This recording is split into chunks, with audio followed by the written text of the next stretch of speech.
Well, good evening, everyone. Good morning, good afternoon, wherever you are. This is Al Fadi and another very special live stream of Let Us Reason. Of course, it's even more special when we have our dear brother David Wood here with us.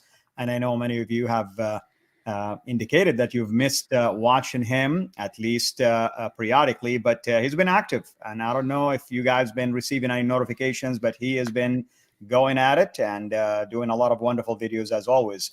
Today, I asked David if he can join me. A couple of weeks ago, he kindly agreed, and he suggested an interesting topic in light of the most recent, if you want to call it, debate between the apostate prophet and Ali Dawah. And we're going to address that in the course of this particular short, I should say, episode. But at the same time, David have a game plan to at least discuss the observations we're noticing lately in terms of the Muslim debaters or apologists, if you wish. And with that in mind, of course, I want to welcome you, brother. Thank you so much for taking the time to be here with us. And I want to welcome everyone who joined us at the same time. Well, good to be here with you, Al. But do my eyes deceive me, or have you crossed well over 100,000 subscribers now? I did, David. Because of your hard work, we were able to make it. Yeah, and in fact, I think we were together in the studio when you first crossed 1,000 just a couple years ago. I remember. Was that correct? That's where you crossed 1,000. That's true, and I remember you telling me, it will take a while, and you said once you hit 10,000, it will become easier. But then you hit 100,000, so.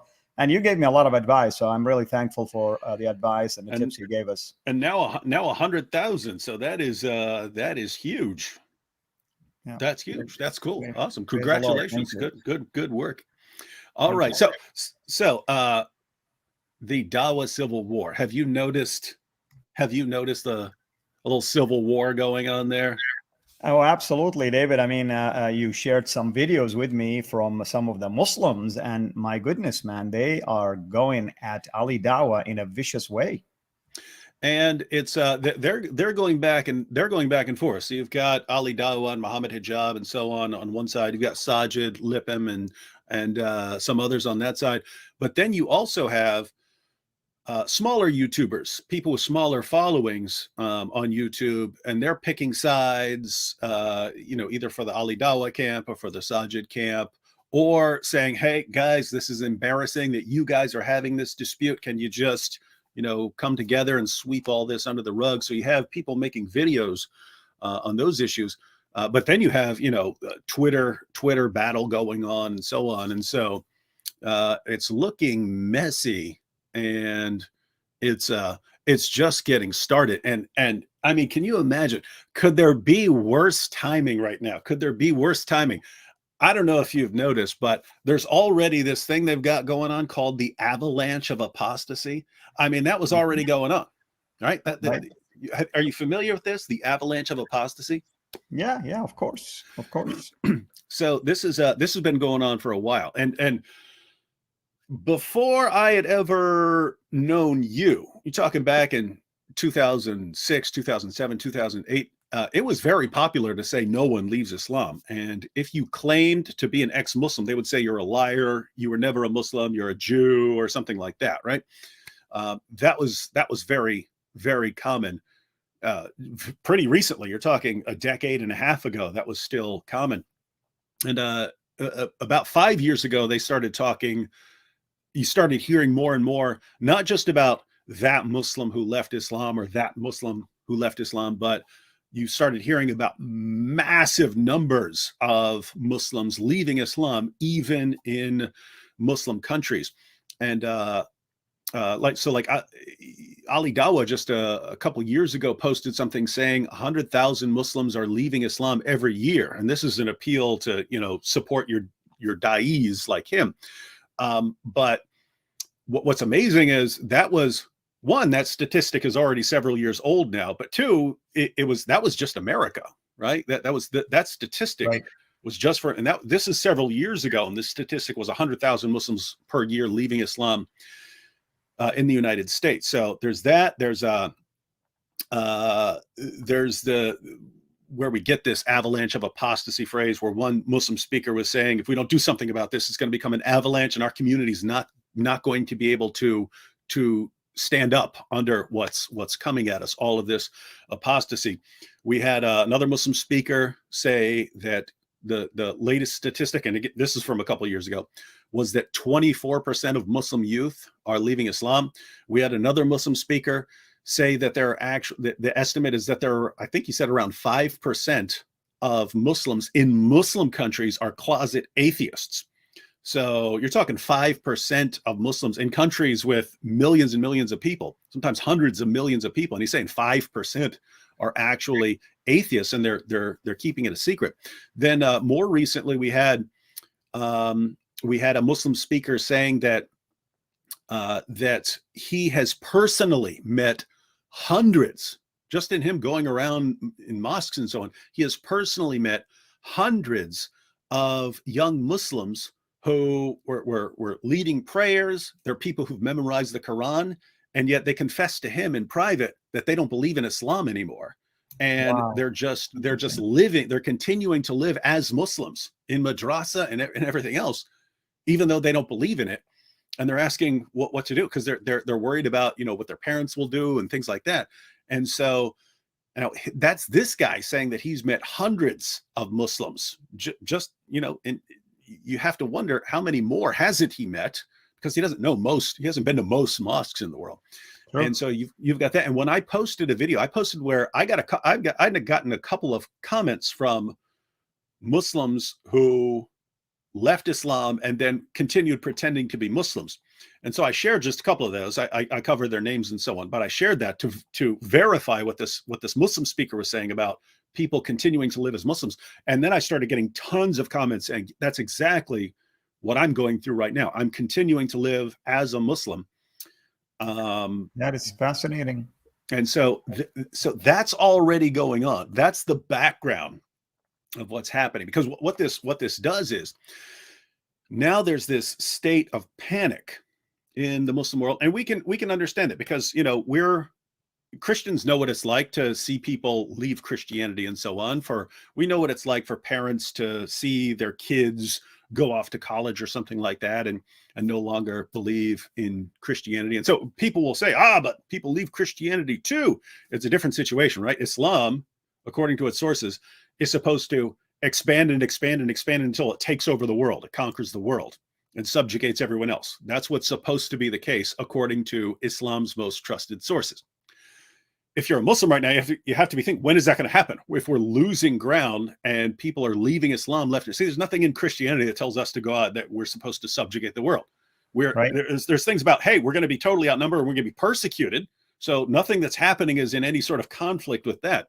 But if you're a Muslim and you think, hey, we have to go out and subjugate the world and until the entire world is controlled by Islam, and meanwhile you've got this avalanche of apostasy going, this has to be crushing you. And so the Muslim community is in this state of absolute desperation. What are we going to do? And this is where it becomes an awesome opportunity to become a da'i, right?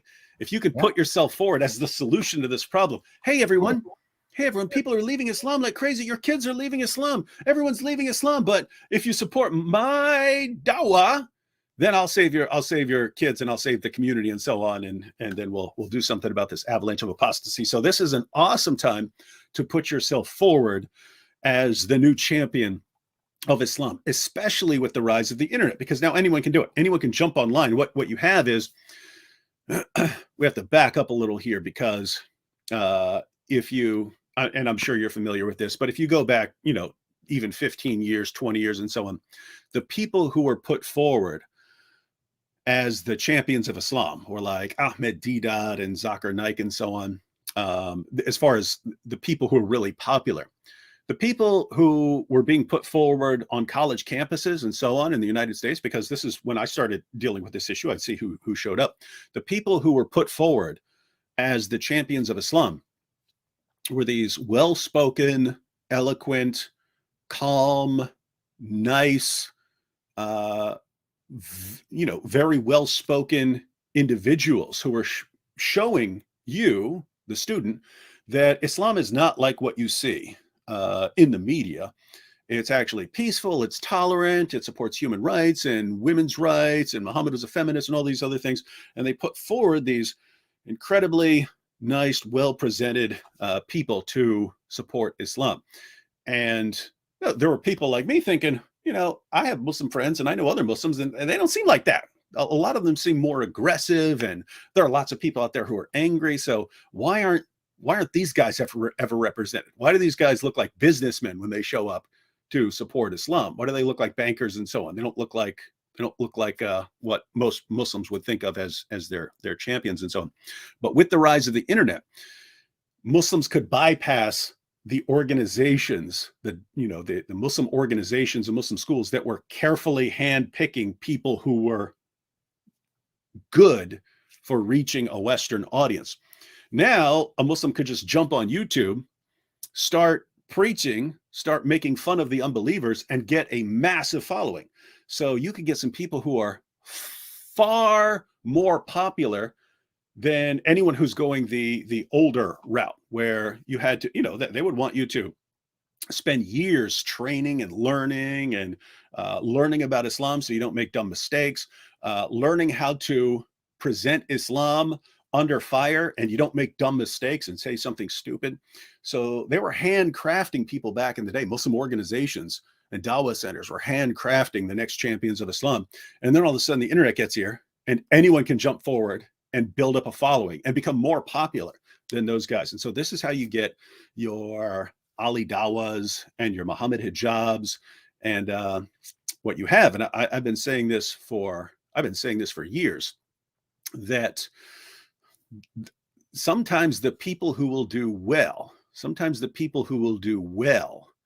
on YouTube are people who want a lot of attention, right? Those are the people who love jumping in videos and getting lots of attention for themselves. So you run the risk of running into some people with narcissistic personalities where they want attention, they want glory for themselves. And so you have to be careful of that, because when someone jumps on YouTube, is it because that person views YouTube as the best way to share information with large, parts of the world? Or is that a person who wants attention and glory for himself? And what you've got over the past few years is you've gotten speakers who they're young, they're aggressive, they have narcissistic tendencies, meaning they want attention and praise for themselves. And then they jump online and they get the attention that they want. They get the attention that they crave. And that just boosts their egos. So now they're like the center of the universe, according to themselves. They feel like they're the center of the universe. And so they become more and more narcissistic, and they get to the point where you can't question them anymore. They can't handle any sort of criticism. They lash back at you if you try to challenge or criticize them in any way. They can't handle, as narcissists, they can't handle any sort of criticism. And so you have several of the top champions of Islam now are actually narcissists who can't handle any sort of criticism and whose egos have been massively inflated by their followings. But they're doing things that are that are becoming increasingly more and more embarrassing to the Muslim community, because they didn't go through those years of careful training. They didn't go through Exactly. that. Yeah, and they're doing things to get themselves attention. So they have to keep one-upping themselves and schooling everyone more and more and insulting everyone more and more. And so they're getting their heads are getting bigger and bigger. And now you've actually got Muslims who recognize, guys, we got a problem here. We have to do something about it. The people who will have the biggest names right now and are most popular are people who are doing horrible damage. We need to say something, but now you can't say anything to these guys, because as soon as you say something to them, hey, you're wrong about this. You're just jealous. You're jealous of my fame. You're jealous because I'm the greatest da'i in history. You're jealous because of the great influence I have, and you're trying to tear me down because you're jealous of my popularity. And so that's the situation we've got going on right now with that's what started the Dawah civil war. Yes, and I agree with you, of course. And you notice that many of those who are criticizing Ali Dawah, like for instance, that lady, I think Milhan, her name, She actually was lashing back because he was also attacking her. He was mocking her. He was going after her. So now it's almost like an opportunity for the other side to go after him. So what do you attribute the fact that many people, many young generation follow the likes of Ali Dawah, even though you can tell the guy doesn't have that proper training? Yeah, well, I mean, he is a much better fit for, YouTube or one of these social media platforms. It helps if, I mean, it's part of the similar reasons to how, like, I gained lots of followers in terms of, I'm not just some boring speaker, right? You can have a Muslim scholar who stands there and my ruling on this, blah, blah, blah, and my fatwa is. On social media, you're kind of competing for people's attention, right? So, especially on a platform like YouTube, if people are watching you and they get bored watching you, well, there's all this other stuff right beside there to cry out to them. Notice the difference between back in the day. If you go to the mosque, with your family, you sit down in the mosque and you're listening to someone speak, you're kind of stuck there, right? There's not a lot competing for your attention. You may be thinking, man, I would really rather be doing something else, but you're kind of dug in where you're at. If you get up and walk out, people are going to notice you, and so worst case scenario, you're going to daydream about stuff, right? But you're not leaving. Whereas on something like YouTube, if you start losing people, then everything else is crying out to them right here. Click me. I'm much more exciting than that. So it helped. It helped in, it helps people become, get more followers and get more views on YouTube if you're not boring. So if you're funny, if you're entertaining, if you can stir up people's emotions, all sorts of various things can help you on YouTube. So people are actually getting some YouTube some valuable YouTube tips and training right now. The difference between someone like Ali Dawah and some other people who have some similar characteristics in terms of people like watching them or think they're funny or something like that is, like, if you're watching my channel, yeah, I might be goofing off and I might be making fun of something, but there's a substance there. I'm mocking something. There's a serious point there, and I'm just I'm wrapping it up in something to make it more amusing, to hold people's attention so that they actually get the point. Some of the other guys, they just act like, they act like idiots and they get a following that way. If you look closer, there's no real substance there. There's no real substance to what they're doing. With that said, Ali Dawah, he has some of the characteristics that he would share with other YouTubers, meaning that he's not being boring. He might be funny or something like that. I haven't watched a lot of his videos, but the main thing, the main advantage he has is that he's mocking and attacking critics of Islam, and that is something the younger generation loved, and not just the younger generation, but there are just tons and tons of Muslims. If you're the one who's insulting the non-Muslims and putting them in their place, then you will be popular with someone who's not doing that, because there are people who aren't attacking, they're not mocking, they're not bragging about killing apostates and so on. Whereas someone like Ali Dawah, he's putting everyone in their place. I mean, he's literally telling the apostate prophet, "Hey, if we win, we're going to kill you." And there are Muslims in the world, lots of Muslims, especially in the West, who go, "Oh my goodness, we don't want to be saying that. That's going to give Islam a bad reputation." There are other Muslims in the world who are so enraged at the apostate prophet, they want their guy saying, "That's right, we're going to kill. As soon as we get the chance, you are dead, dude. We're going to kill you." And we're proud of that, right? They want to hear that. They want to hear that, and you just get really popular that way. And so,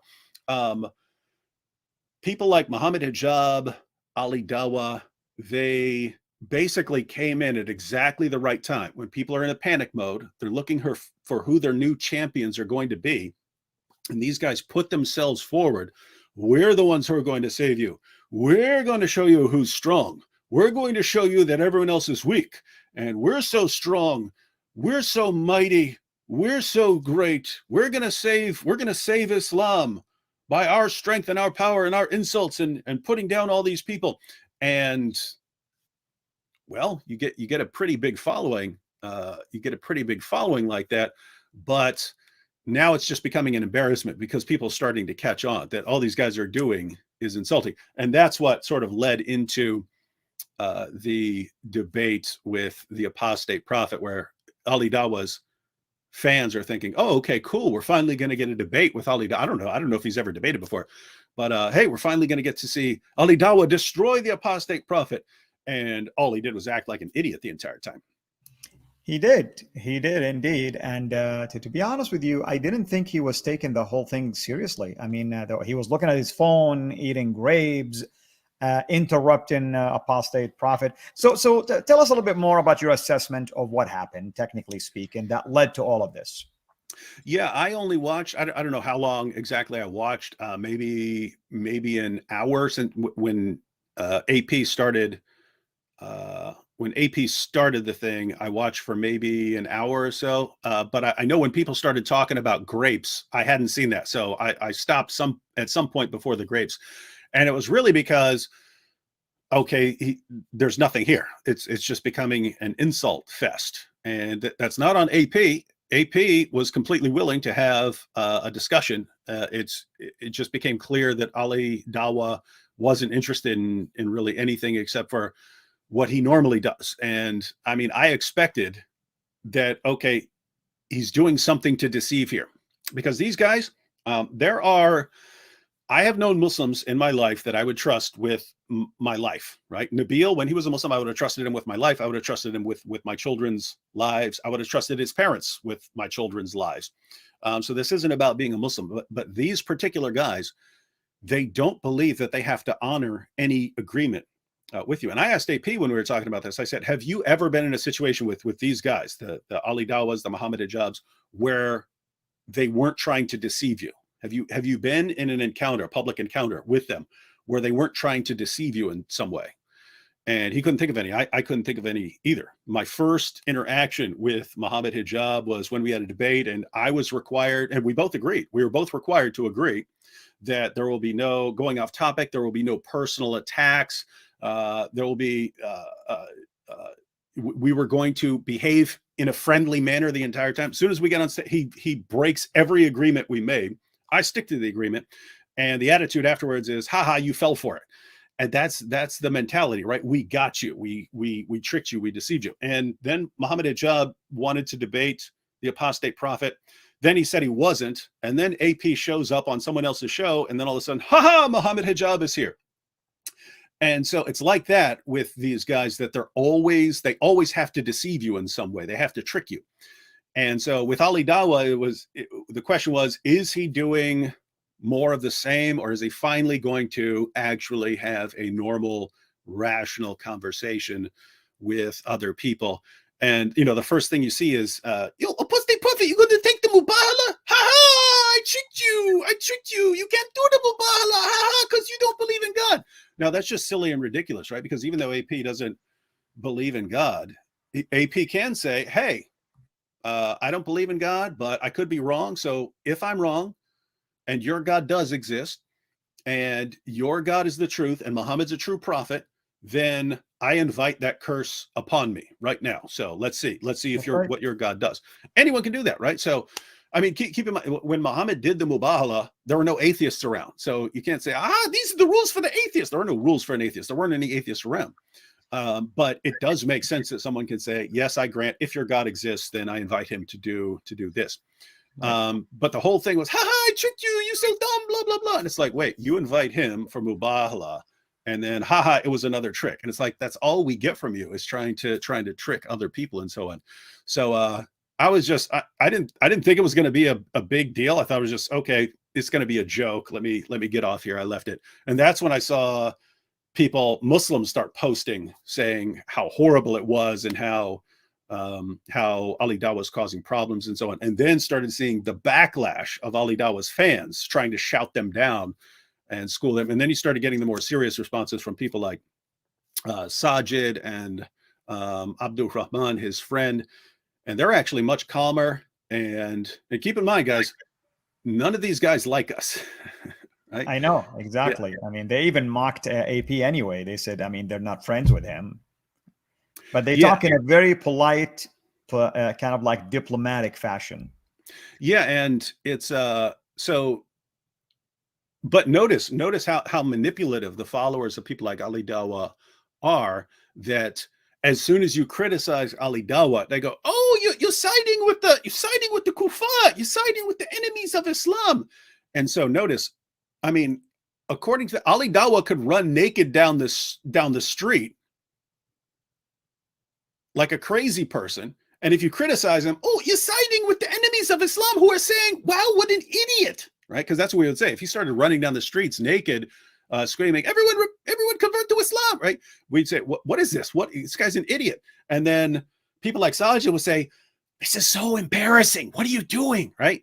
And then they would say, "Oh, you're siding with the enemies." Right? And it's like, wait a minute, guys, sometimes if you're a Muslim, you'd have to grant, well, sometimes, the enemies of Islam are just right. There are people who are doing stupid, embarrassing things, and Ali Dawah and Muhammad Hijab are some of them. Sadly for Muslims, though, they're the ones who are most popular. They're the big names. Mm-hmm. Well, you mentioned Mubahala, and I know, folks, by the way, David agreed to do 45 minutes just because he has other commitments, so we want to use his time wisely. We have about 20 minutes left, brother. So you mentioned Mubahala a couple of times. I'm sure some people don't probably follow along with what that means. It's coming from chapter 3, verse 61. If you want to elaborate a little bit more on that, please go ahead. Yeah, so the general idea of a mubahala is that you got people who have a disagreement, and so Ali Dawah was going to say it has to be theist, it can't be an atheist, but you have some people, Muslims and Christians, and they're going to get together and they're going to say, we call down the curse of Allah on whoever's wrong here, and then we sit back and see who's wrong. And so Muhammad entered into one of these. And what's amazing, do you know about this, Al? Like, Muhammad and everyone died. I mean, Muhammad died not too long after the Mubahala. His daughter Fatima, his daughter Fatima, and he had several kids who were already dead, but then his daughter Fatima died shortly after him, and it depends on who you go to. There are people who say, and she died of a broken heart. You'll have Shias who say that she died when other Muslims who were the supporters of the Abu Bakr side of the division stormed her house and crushed her, I think with the door, something like that. And so, but the idea is Muhammad entered into this, and God, cursed the person who's lying. But I mean, his family line didn't do too well. It did not. His grandsons also that he took with him allegedly died also, Hassan and Hussein. So it's a cursing party. And and incidentally, the context of that particular chapter has to do with Muhammad's argument with the Christians from Najran about the nature of Christ, believe it or not. And so things did not go well for Muhammad after that. And so here you have 14 centuries later, Ali Dawah. So I want to ask you, David, you had that experience one time. You and Nabil brought a guy, let's call him Ahmed, as you called him in the article yourself. And he was an Ahmadiyya Muslim, became an Orthodox Muslim. He came to your one of apologetics events, and somehow you and him connected, but then he wanted it actually to have some sort of a dialogue, if you wish, or debate about Christianity and Islam. And he brought up the Mubahala to you. Yeah, this was, his name was Asen. He actually challenged me to a Mubahala. I didn't think I'd enter into it. And what I said to him was, I said that I'm not going to call down a curse on you. I said, I'm not going to call down a curse on you. I said, I will call down a curse on myself if I'm wrong. If you're right and I'm wrong, I will call down. So notice, I don't believe that he's right. I don't believe in his God. I don't believe in that. But I'm still saying, okay, if I'm wrong, then your God can give me this curse. Right? Same thing that AP would have ended up doing. So we actually went up onto this it's not a huge mountain, it's more like a hill. We went up there. It was me, Nabil, Farhan Qureshi is there. Farhan is an apostate now. He got into like Eastern religion and so on, but Farhan was there.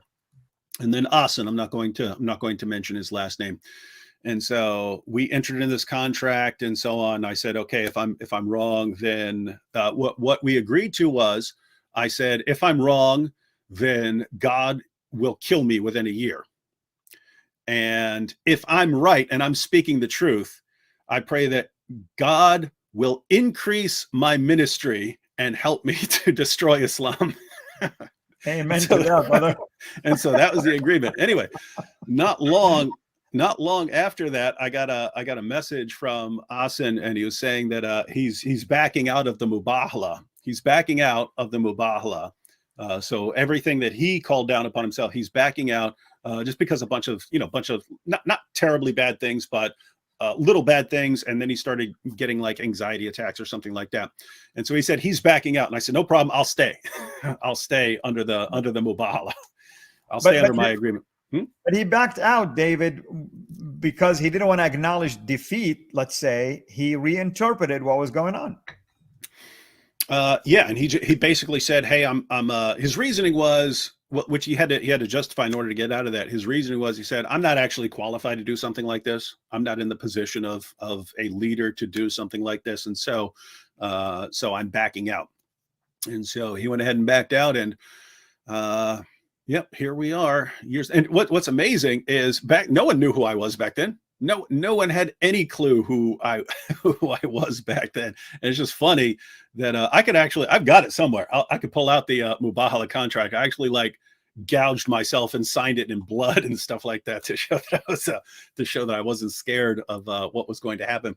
But yeah, I've got it somewhere. And yeah, it was something like that. Something like, hey, if I'm wrong, God will kill me within a year. And if I'm right, then I want God to bless my ministry so it gets bigger and bigger, and Muslims leave Islam, and God uses me to help destroy Islam. And here we are. Yeah, here we are having fun. So where do you see this headed, David, in the next like 10 minutes or so? Where do you see this whole thing heading towards? Is it the Ali Dawah and the Muhammad Hijab side going to continue to grow their supporters and their followers and subscribers, or are people going to wake up now to what's going on? Yeah, see, people know where I stand because I've been saying this for several years. There are lots of Christians or lots of atheists who, they get attacked, they get insulted by Muhammad Hijab, Ali Dawah, and their fans and so on. They think, can't these guys just go away? Can't Muslims please shout these guys down and get rid of these guys so we could go back to the good old days of people like Shabir Ali, people who are nice? And I'm thinking, no, Shabir Ali does not show you what Islam is really like. These guys show you the true spirit of Islam. So they may make you feel bad. They may make you feel like you need to go take a bath after you spend 5 minutes discussing something with them online. Because keep in mind, I'm not exaggerating when I talk about the bath. When I talk about, Muhammad Hijab and sending us messages, why don't you give each other golden showers and things like just disgusting, filthy stuff. Muhammad Hijab sending, AP's wife these threats of rape and torture and so on. And then Ali Dawah saying that he would tell his 9-year-old daughter, if she got her first period, that she's ready for marriage, announcing that they're going to kill, when he takes over, he's going to kill apostates and so on. These, like it or not, these are the guys that we would want representing Islam, so that people see what it really is and then say, this is horrible. I want no part of this. I need to be criticizing this. I need to be criticizing Muhammad. I need to be criticizing the Quran if this is what it leads to. So these are the guys we want. So I've been saying for several years, these are the guys. You want these kinds of guys as the representatives, as the lead representatives of Dawah. And what people might say is, well, David, if these are the guys you really want, why are you announcing it? Why don't you keep that secret? Right? Why are you telling everyone what's happening here? What? And the reason is I don't believe they can stop it. Right? I don't believe Sajid, Lipham, and so on. I don't believe they can stop these guys. Well, let me put it this way. You could, with enough effort, stop them, but the amount of damage you would do in the Civil War would be so horrendously bad to the Islamic community that you would conclude that it's not going to be worth it, because you have to bring down the biggest guys on YouTube and all their followers and their fans and so on. And you're in the minority, right? You're the underdogs. So the amount of fighting you would have to do in the Ummah to get this done is just, it would destroy your religion way faster than anything that's going on. And so what you're going to see is they're going to have to patch things up, right? The different sides are going to have to patch things up and say, okay, let's agree. We see things differently, and so on. Someone's going to have to step inside, and that's what the people who are saying, "Hey, guys, you're embarrassing Islam with this fighting." That's really bad advice, because what they're saying is, "Hey, just pretend like you don't have this disagreement, and guys, both sides continue on going and doing your dawah." If you're like the Sajid Lipham side, you're looking at this saying, "Wait a minute. This is what Ali Dawah is like when he's got like 700,000 subscribers. What's he going to be like when he's got 1.5 million?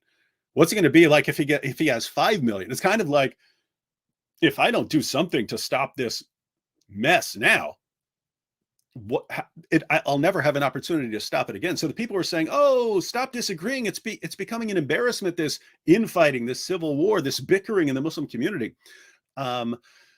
Those people who want to, hey, let's just focus on dawah right now, they don't realize that they've already created their own monsters, and their own monsters are already uncontrollable. I mean, it's like you create Godzilla or something like that. Ali Dawah is not Godzilla level or anything like that. I mean, for in the dawah community, that's what he's like, right? He's like if you were to make a Godzilla through some nuclear accident or something like that, you get these superstars, these rock stars, but their egos are like that. Their egos are like, I'm Godzilla, I'm King Kong, right? I'm so powerful, I'm so strong.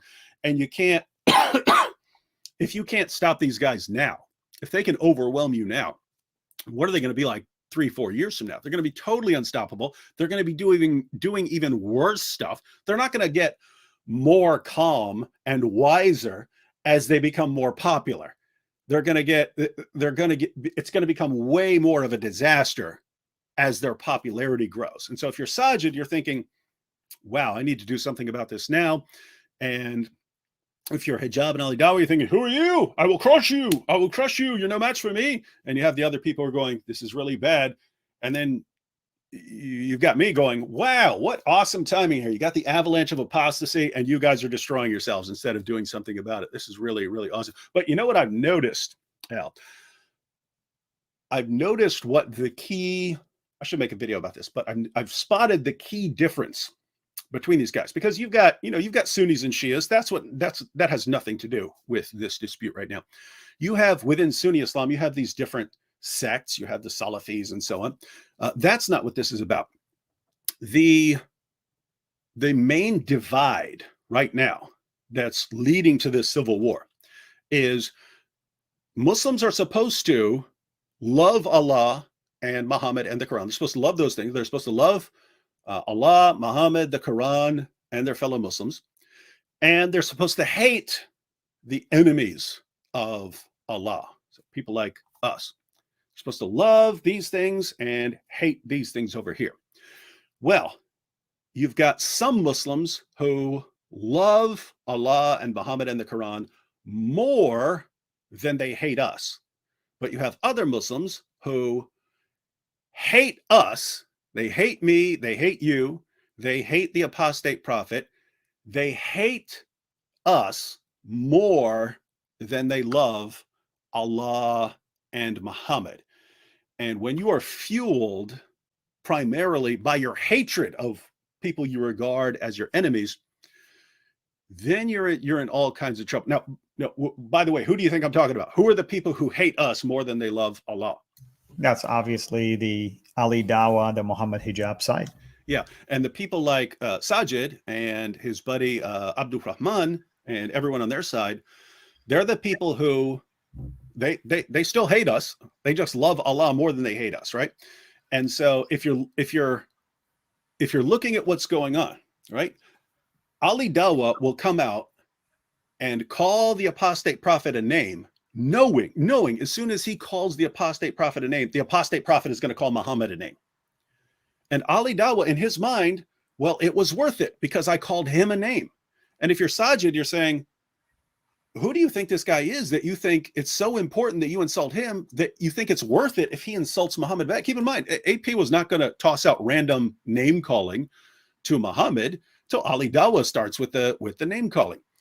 And so, but that's the idea, right? If AP were on a pedestal, if AP were actually, they've put him on a pedestal. They put people like me and AP on this pedestal, and they would think, no, we haven't. No, we didn't do that. Yes, you did, because you guys think it's so important to attack us that if the only way to jump up and slap the apostate prophet in his face were to trample on Muhammad and a pile of Qurans and Allah to get up there and slap him, they do it. They do it in a heartbeat, because, and they would say, ha, I smacked in his face. Did you see that? And Sajid would be going, gosh, you just stepped on Allah and Muhammad and a pile of Qurans. How dare you? And they'd be going, but I got him. I slapped him right in the face. Ha ha. Right.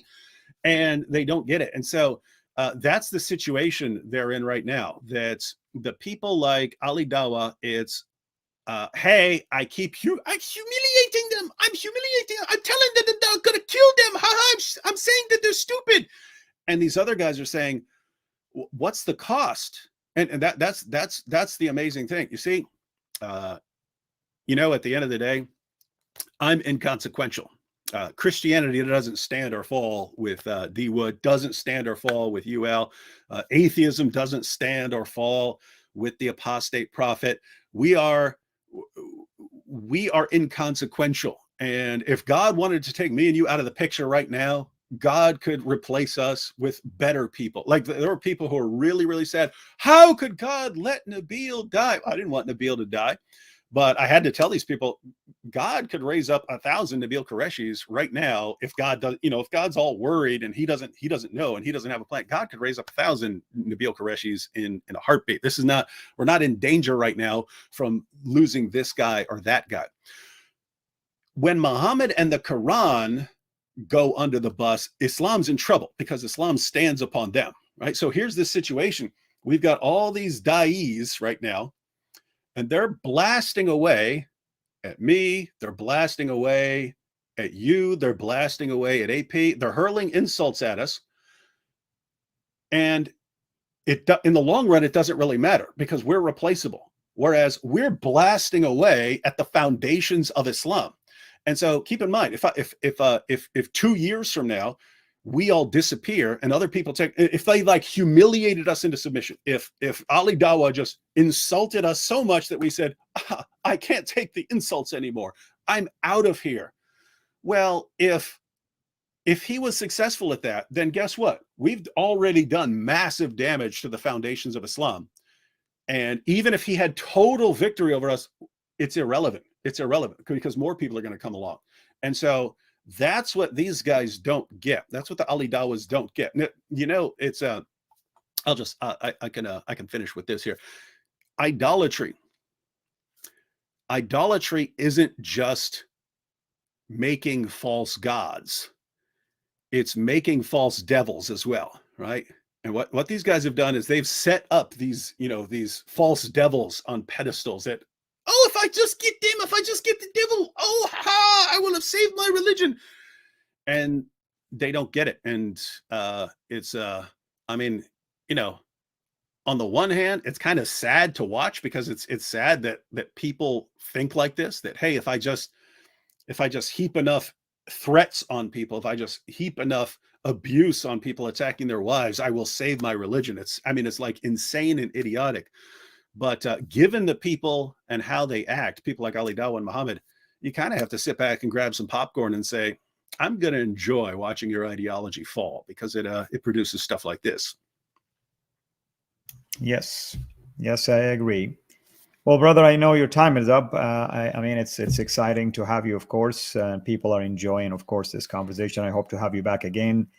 In fact, I want people to know that in about possibly, I think it's almost like 6 weeks from now, David and myself will be in our studios in basically doing some recordings, but we will be doing some live streams. And I'm hoping that AP can join us in one of those live streams if his schedule permits. And maybe we can continue talk about these kind of issues and see the recent developments. Some people are saying that Ali Dawah did a video today responding to Sajid, and Sajid did another video exposing him and Muhammad Hijab. So it seemed like it's headed in the right direction. Yeah, there's no win. If Sajid wins and these other guys back down, then they've lost their most popular da'is who are schooling everyone else. If Muhammad Hijab and Ali Dawah, if they win this dispute, well, then they're just going to get bigger and bigger and more uncontrollable till they're just trampling on all of Islam to get to the people they don't like. And if the people who are calling for peace in the Muslim community, guys, brothers, stop fighting. If those people win, then great. The two sides are just going to get bigger and bigger, and they're still at odds. And it'll be next year, or it'll be the year after that when they'll collide, and they'll be much bigger. And so it'll be it'll be a bigger disaster.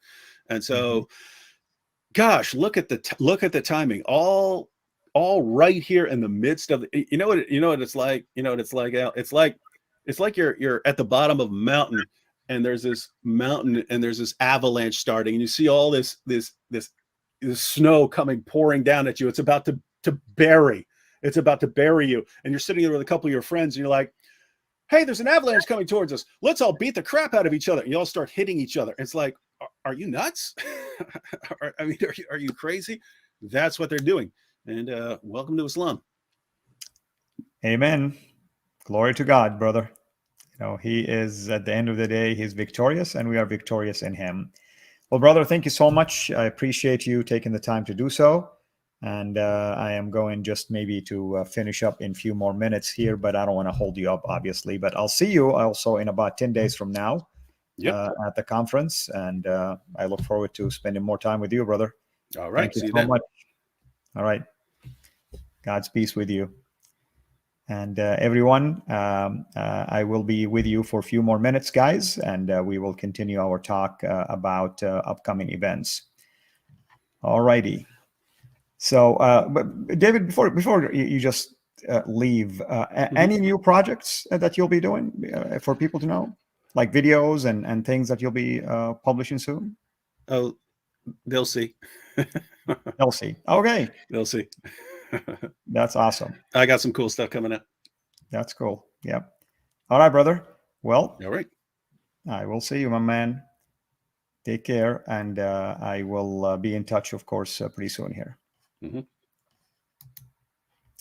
Okay, everyone. Well, I hope you enjoyed being here with us today. As I mentioned, at the end of March, we are going to have David and joining us in our studios. And of course, it's always exciting when David is with us. We love to have him, and it's a lot of fun. And we hope also to do some live streams as usual at that time. And I'm going to approach AP, and hopefully he will be willing also to join us. Not that he doesn't want to. Sometimes his schedule and his timing, of course, might make a big difference. I will be having my surgery, by the way, folks, for the second time. That's part 2, towards the end of this month. I believe it's going to be on Friday, the 25th. Incidentally, it's the day before I will be seeing David, which is the 26th. I will be in a conference. I'll be teaching. And I understand, at least from Vocab, that it will be live streamed. So many of you probably will end up watching it either live or a later time. So I appreciate your prayers, especially for this procedure. It's supposed to be an outpatient, but if it was like last time, it was a little bit, of a kind of a, takes a toll on your energy, the amount of medication that you get. Sometimes it weakens you. So I'm hoping that it will not have this side effect that I had last time. All that to say is that the battle will continue, and we will keep on just marching right along. And today's topic is really telling of how God works, and God allows things like this to happen to bring glory to his name. So let us pray for the Muslims who are waking up to the reality of what's happening between their Taoist, or propagandists, if you wish, and that they realize really their faith shouldn't be placed on these young, basically propagandists, but rather in the true God. There's a lot of young Muslims, like David mentioned, who are leaving Islam, but many of them are also gravitating towards atheism. I will be bringing someone next week who left New Age and became a believer, because there's a lot of young Muslims also who are gravitating towards this New Age thing. So we need to be praying for them because they're definitely searching for the truth, but they just need to find the truth. They need to find the truth in Christ, of course. And another thing that I wanted just to mention here is that tomorrow I have a live stream with Brother Mill. I believe it's going to be at 8 p.m. London time. We are going to be talking about a mosque that's considered to be one of the oldest mosques in China. And I've received a lot of comments about it. People got excited and say, see, we have mosque in China that dates back to the days of the Prophet, because I think the age of the mosque was like 638. It's actually a church that was converted later to a mosque. So we'll be talking about that. And then we are going to talk about the Basmala and its Syriac origin. The Basmala is Bismillah ar-Rahman ar-Rahim, which is usually at the top or at the beginning of each chapter of the Quran, with the exception to chapter number 9. So we'll be covering all of that, and I will be announcing this either tonight or first thing in the morning. All right, everyone. Thank you so much. Hope you've enjoyed the show. Until next time, this is Al Fadi, over and out. God bless. Take care.